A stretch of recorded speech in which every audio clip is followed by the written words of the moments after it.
Help! I don't understand quantum physics. Help! I'd rather die than bake. Help! I hate loquats. Help! I'm uncomfortable around non-smokers. Help me! People, please, don't worry, I got this.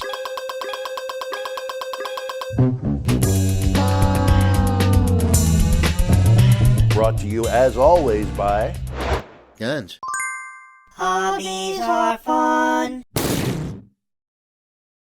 In the age of streaming, documentaries have really exploded, and I think it's great.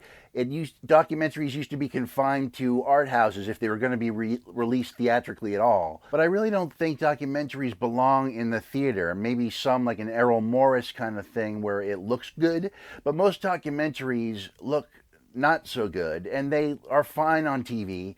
And I think that's the proper place for them. I remember going to see the Ramones documentary, End of the Century, at the ArcLight in L.A., no less. Half the movie was made up of shitty VHS footage that had been duplicated about 10 times. And I was like, why did I go to the theater and pay money to see this blown up on the big screen, which only makes it look more terrible? So, along with everyone else on the planet, I'm addicted to docs and true crime and all that shit. But I have something to complain about. There's a trend that I really don't like that I'm seeing in a lot of docs these days. You know it, I know it. I'm talking about nose hairs, people. I know, I don't want to talk about it either, but I feel like I have to. I want to lay down some nose hair rules. Sort of upgrade the protocol for nose hairs for documentaries in 24. So rule number one, if you ever get invited to be a talking head or an expert in a documentary, get your nose hair situation situated. When you're over 50, it doesn't mean you can just let your nose hairs fly. When you're being interviewed, you are being captured for all time in glorious, crisp HD and close-ups. Do you want up-close shots of your gaping nostrils with like wild hairs coming out? If you're willing to live with that embarrassment and regret for the rest of your life, okay then, have at it.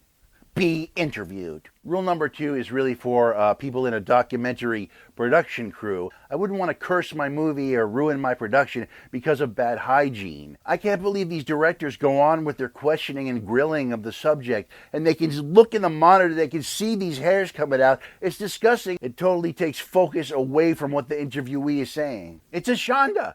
Fat. Shame on you if you don't care enough about your production to rein in the nose hairs. The only time a documentary audience should be feeling nauseous or ill is when they're looking at grisly crime scene photos. Not right up some 93-year-old's nostrils. If it was my documentary, I'd have an expensive nose hair trimmer on me at all times.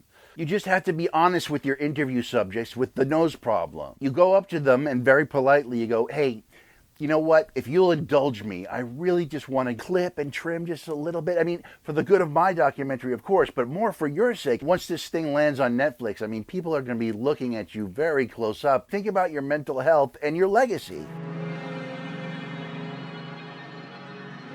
An evil alien slug-like creature has landed in L.A., and it is now inhabiting the bodies of our citizens. This gross space thing hops from one body to another in pursuit of the greatest things we have to offer here in America. Fancy sports cars, money, beautiful women, and loud rock and roll.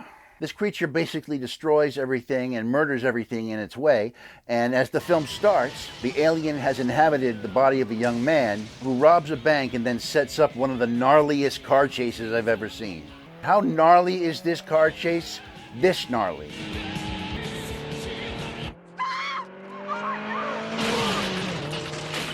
I really feared for my life as I was watching this. The hidden moves at a frenetic pace and absolutely refuses to be boring. It's a really imaginative and well put together B-movie. Some very familiar character actors do a great job as the meat puppets for the alien to control. Especially Claudia Christian, who, when we first meet her, does her very best to convince us that she's an experienced stripper, but never quite pulls it off.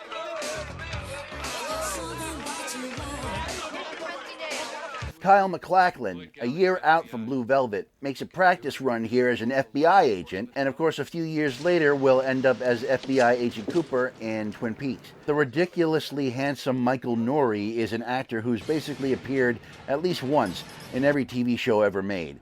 But he's also very believable here as a tough LA detective / family man. These two mismatched do-gooders are reluctantly forced to work together to stop this murderous monster before he destroys everything. The twist here is that Maclachlan is actually an alien sent to Earth and posing as an FBI agent in order to track down and kill the evil body snatcher. So I'm sort of a recent convert to horror movies. I think when I saw Hereditary, I was like, wait a minute, I should be watching horror movies. So I have been, and when I was living through the 80s, I never realized that it was sort of the heyday of practical effects. And now in an age when CGI is doing most of the heavy lifting when it comes to special effects, it's so great to watch these makeup artists try anything and everything to bring these creatures to life. And sure, a lot of these old gore effects can look sloppy and stupid, but the tactility of them just being actual objects in the space is always more powerful than watching a CGI creature. My favorite thing about The Hidden might be its gritty LA locations. Back in 1987, LA was, if anything, a sleazy rock and roll town. The Hidden soundtrack was released by IRS Records, which at the time was considered a big independent label. There's a healthy handful of generic sounding indie-ish music. Almost every song sounds like a knockoff of the Plimsolls' A Million Miles Away or Dramarama's I'll Do Anything. In The Hidden, there's a big scene in a record store, a store that I actually visited on my first trip to LA in 1989. The film's set decorators here have plastered the entire establishment with IRS Records promotional posters and signage. There's a few recognizable faces along the way. Look, there's Danny Trejo.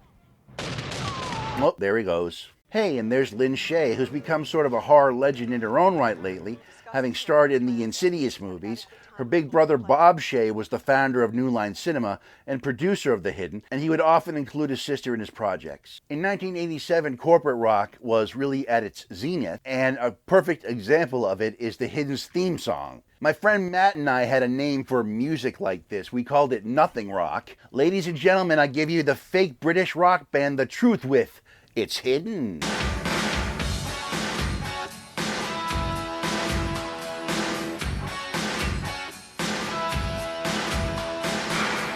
Long road I have traveled for every time. Through the darkness I will run. There's nowhere to hide. Oh, it's a funny thing. You can't change what the future brings. It's hidden in your eyes. It's hidden underneath your smile.